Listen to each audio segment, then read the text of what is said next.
మీకు ఒక cinema story చెప్తా. అంటే సినిమా బిజినెస్ వ్యాపారం లెక్కల గురించి.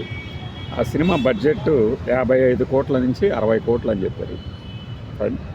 ఎలాగోలాగా అంటే ఆ సినిమా హీరోకి అన్ని ఫ్లాప్లే, వరుసగా ఫ్లాప్లు వస్తూనే ఉన్నాయి. అయితే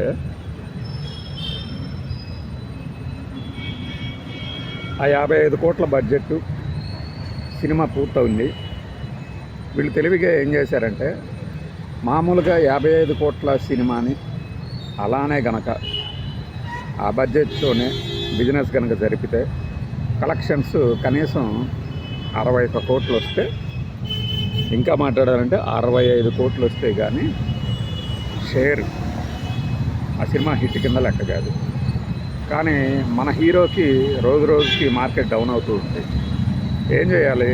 అందుకనే ఏం చేశారంటే, ఆ సినిమా ప్రీ థియేటర్కల్ బిజినెస్ని 25 కోట్లకు మాత్రమే అమ్మారు. అంటే బడ్జెట్లో సగానికి టార్గెట్ పెట్టారు. 26 కోట్లు కలెక్షన్స్ వచ్చిన సినిమా హిట్, క్లీన్ హిట్ అని. మరి మిగిలిన 30 కోట్లు ఏం చేశారు? మిగిలిన 30 కోట్లకి ఇంకొక వ్యాపార సొత్తు, ఓటీటీ రైట్స్, తర్వాత శాటిలైట్ రైట్స్, ఈ రెండింటికి కలిపి ఒక 30 కోట్ల వరకు అమ్మగలిగారు. అంటే ఏంటి? సినిమాని ప్రొడ్యూస్ చేసి ప్రొడక్షన్ కాస్ట్ ఎంతైతే ఉందో అంత రాబట్టగలిగారు రెండు బిజినెస్ల ద్వారా.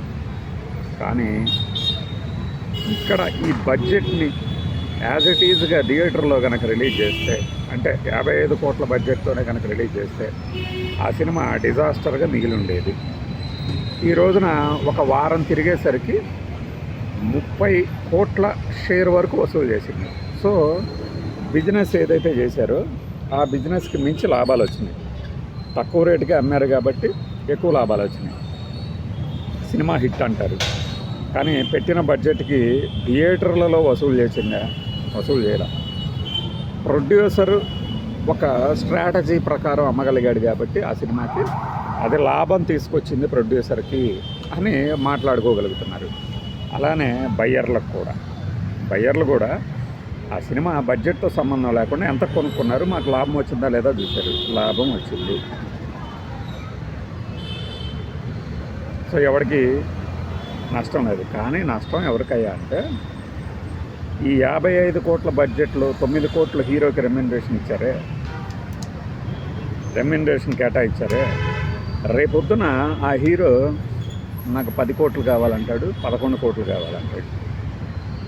దాన్ని నమ్ముకొని థియేటర్లలో కనుక, అంటే ప్రతివాడికి కుదరదు ఇట్లా, ఈ సినిమాని ఓటీటీ అంటే బడ్జెట్లో సగం కన్నా ఎక్కువ శాతాన్ని ఓటీటీకి, థియేటర్ శాటిలైట్ రైట్స్కి అమ్మగలగటం. ఎందుకంటే ఈ రోజుల్లో ఓటీటీ అంటే 3 కోట్లకు మించి ఇవ్వట్లేదు అంటారు, కొన్ని 10 కోట్లు మించట్లేదు అంటారు. ప్రతి సినిమాకి అలాంటి క్రేజ్, అంటే హైప్ తెప్పించడం, మార్కెటింగ్ స్ట్రాటజీ అందరికీ తెలిసి ఉండకపోవచ్చు. ఈ కోణాల్లో ఆలోచించినప్పుడు నెక్స్ట్ ఎవరి మీద బండ పడుతుంది అంటే, హీరో రెమ్యునరేషన్ 1 కోటి రూపాయలన్న పెంచుతాడు కదా, 10% పెంచినా కూడా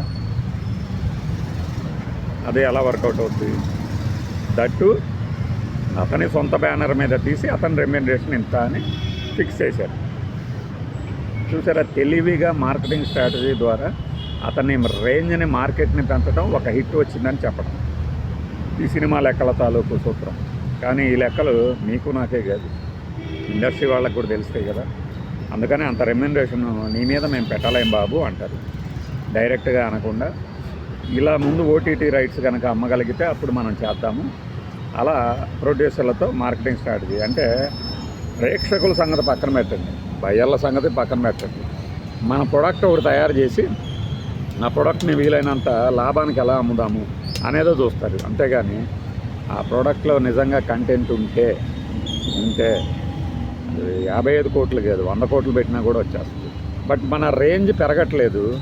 రేంజ్ పెరగనప్పుడు ఏం చేయాలి అంటే, ఏం లేదు, ఇండియా ఏం లేదని కాదు, ఇండియా ఒకప్పుడు వరుస ఓటంలో ఉన్నప్పుడు ఏం చేస్తారంటే, బలహీనంగా ఉన్న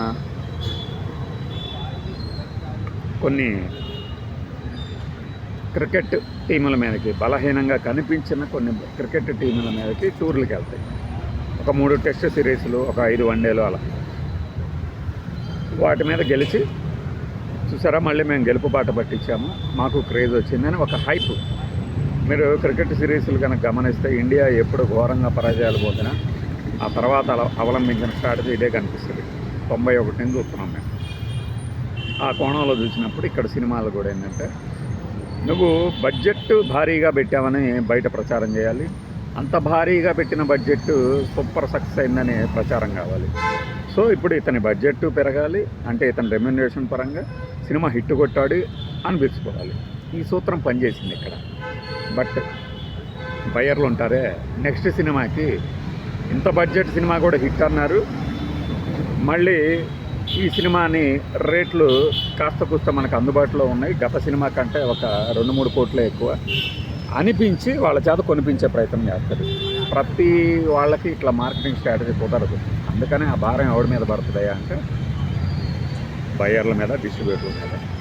అసలు బండ భారం ఎవడి మీద అంటే ప్రేక్షకుడి మీద. ఎందుకంటే ఆ సినిమా రాడ్డు సినిమాలు ఉంటాయి. ఆ రాడ్డు సినిమాని హిట్ అనడం, ఆ తర్వాత కూడా అందరూ హిట్ అంటున్నారు కాబట్టి మనము హిట్ అన్నాము, అందరూ బాగుంది అంటున్నారు కాబట్టి మనము బాగుంది అనుకుందాము అనుకునే ఒక మూక మనస్తత్వంలో వెళ్ళిపోతారు. సినిమాలకు వెళ్ళిపోయి తలకాయ బాదుకొని బయటకు వస్తారు. అదేంటి బయట హిట్ హిట్ అంటున్నారు, ఈయనేమో మన హిట్ చేసాడు, నెత్తి మీద హిట్ కొట్టాడు అనుకుంటాం. ఇది ఒక కొత్త రకం స్ట్రాటజీ అన్నమాట. బట్ ఇది ఎన్నో రోజులు నడవు, ఎందుకంటే ప్రేక్షకులు ఉండట్లా. నేను మీకు నిన్న ఒక పోస్ట్ పెట్టాను, చూసారో లేదు. ఆక్యుపెన్సీ 7వ రోజుకి ఆక్యుపెన్సీ పర్సంటేజ్ 20%, 25%. అంటే థియేటర్లలో 100 సీట్లు ఉంటే 27 మంది వస్తున్నారు. ఎన్ని రోజులు ఆడిస్తారు? అట్లా ఎన్ని రోజులు ఆడిస్తారు? మొదటి రోజు కన్నా 2వ రోజు పెరిగింది, 3వ రోజు పెరిగింది, 4వ రోజు డ్రాప్ అయింది, 5వ రోజు ఇంకా డ్రాప్ అయింది, 6వ రోజు ఇంకా డ్రాప్ అయింది, 7వ రోజు 6వ రోజులో సగానికన్నా డ్రాప్ అయింది. ఈ కలెక్షన్స్ని ఏమంటారు మరి? ఇది మన మీద పడే బండ. బయట హిట్, లోపల ఫట్టు. ఇది లేటెస్ట్గా విడుదలైనటువంటి ఒక సినిమా గురించి. సరే, ఈ సినిమా బ్లాక్ బస్టర్, అద్భుతంగా ఆడుతుంది, అద్భుతమైన కంటెంట్ అనుకునే వాళ్ళని ఒప్పించాల్సిన అవసరం మనకి లేదు, మన పని కాదు. బట్ సినిమా గురించి బ్యాలెన్స్డ్గా కాస్త కూస్తో మాట్లాడగలిగేది మనమే. సినిమా రిలీజ్ అయిన 4వ రోజున మాత్రం మనం పెట్టాం. అలానే కొన్ని సినిమాలకి విడుదలైన రోజే సినిమాలోని సన్నివేశాలు, ట్విస్టులు ఇవన్నీ బయట పెట్టకుండా సినిమాలో ఏది లోపంగా భావించారు, లేదు ఏది ప్లస్గా భావించారు అనేవి మాత్రం టచ్ చేస్తాం మొదటి రోజు రిలీజ్. ఒకవేళ కనుక ఏదైనా రివ్యూ గురించి పెడితే, అంతకుమించి అన్ని కోట్లు ఖర్చు పెట్టిన నిర్మాతని పగబట్టినట్టుగా రివ్యూలు పెట్టి చేయాల్సిన అవసరం మనకు లేదు. మన మాటలు ఇంతవరకు ఎక్కడా కూడా పొల్లుబోయలేదు. మీరు రావు బహదూర్ విషయంలో కూడా 10 కోట్ల బడ్జెట్ అన్నప్పుడు ఈ సినిమా పరమ చెత్త రాడ్డు, కానీ కలెక్షన్స్ని గార్నర్ చేయగలిగింది.